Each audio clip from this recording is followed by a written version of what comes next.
தற்போதைய அண்மை செய்தியை பார்த்துக் கொண்டிருக்கிறோம். தமிழ்நாடு ஆளுநர் RN ரவி விரைவில் மாற்றப்பட உள்ளதாக தகவல் வெளியாகி இருக்கிறது. இது தொடர்பான கூடுதல் விவரங்களோடு இணைகிறார் டெல்லி செய்தியாளர் சுசித்ரா. விவரங்களை பதிவு செய்யலாம். இன்றைக்கு உச்சநீதிமன்ற தீர்ப்பை அடுத்து இப்படியான ஒரு கேள்வி எழுந்திருக்கிறது. உள்துறை அமைச்சகத்தினுடைய நகர்வுகள் என்னவாக இருக்கிறது?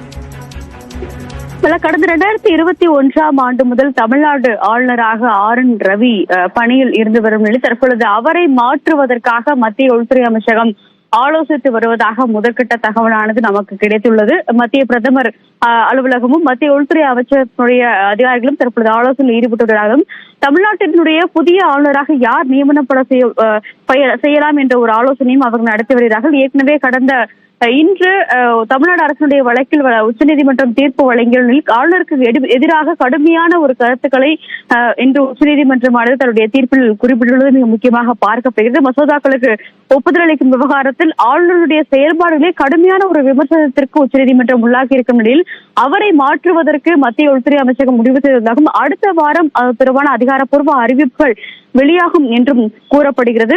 மிக முக்கியமாக அவர் ஏற்கனவே வரும் இந்த ஆண்டு ஜூலை மாதம் இறுதி வரை அவருக்கான அந்த ஒரு பணி என்பது இருந்தாலும் இந்த டென்யூர் என்பது இருந்தாலும் தற்பொழுது பல்வேறு சூழல்களை அடிப்படையாக கருத்தில் கொண்டு அவரை மாற்றுவதற்கான ஒரு முடிவிற்கு மத்திய உள்துறை அமைச்சகம் வந்துள்ளதாகவும் அவருக்கு பதிலாக வேறு யாரை தமிழ்நாட்டினுடைய புதிய ஆளுநராக நியமிப்பது என்பது தொடர்பான ஒரு ஆலோசனையும் மத்திய உள்துறை அமைச்சகம் எடுத்துள்ளது என்பதையும் மிக முக்கியமாக இந்த நேரத்தில் பார்க்க வேண்டும். அடுத்த வாரம் இது தொடர்பான அதிகாரப்பூர்வ அறிவிப்புகளை மத்திய உள்துறை அமைச்சகம் வெளியிடும் என்ற ஒரு தகவலையும் உள்துறை அமைச்சக அதிகாரிகள் முதற்கட்டமாக தெரிவித்திருக்கிறார்கள். தொடர் சர்ச்சைகள் மற்றும் உச்சநீதிமன்றத்தினுடைய இந்த உத்தரவு என அடுத்தடுத்த சிக்கல்களுக்கு இடையே தற்பொழுது ஆளுநர் ரவியை மாற்றம் செய்வதற்கான ஒரு முடிவிற்கு மத்திய அரசு வந்துள்ளதாக கூறப்படுகிறது. இது மட்டுமல்லாமல் அவருக்கு புதிய ஆளுநராக வேறொரு மாநிலத்திற்கு அவரை அனுப்புவதா அல்லது மத்திய அரசின் ஒரு பதவி வழங்குவதா என்பது தொடர்பான ஒரு ஆலோசனையும் மத்திய உள்துறை அமைச்சகமானது செய்து வருகிறது என்ற ஒரு தகவல் நமக்கு கிடைக்கப்பட்டுள்ளது. பாலா, சுசித்ரா, தற்போது RN ரவி மாற்றப்படும் பட்சத்தில் தமிழகத்தின் புதிய ஆளுநராக யார் நியமிக்கப்படலாம் என்ற தொடர்பான பரிந்துரைகளில் யாருடைய பெயர்கள் இருக்கிறது? அது தொடர்பான தகவல் எதுவும் இருக்கா?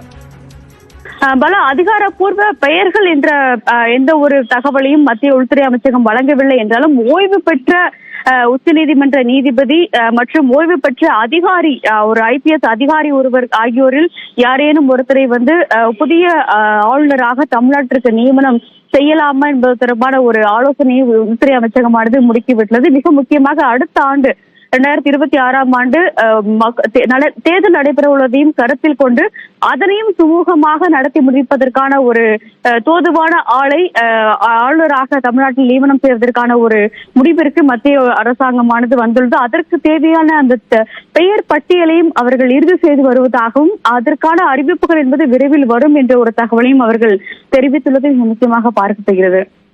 விவரங்களுக்கு நன்றி சுசித்ரா.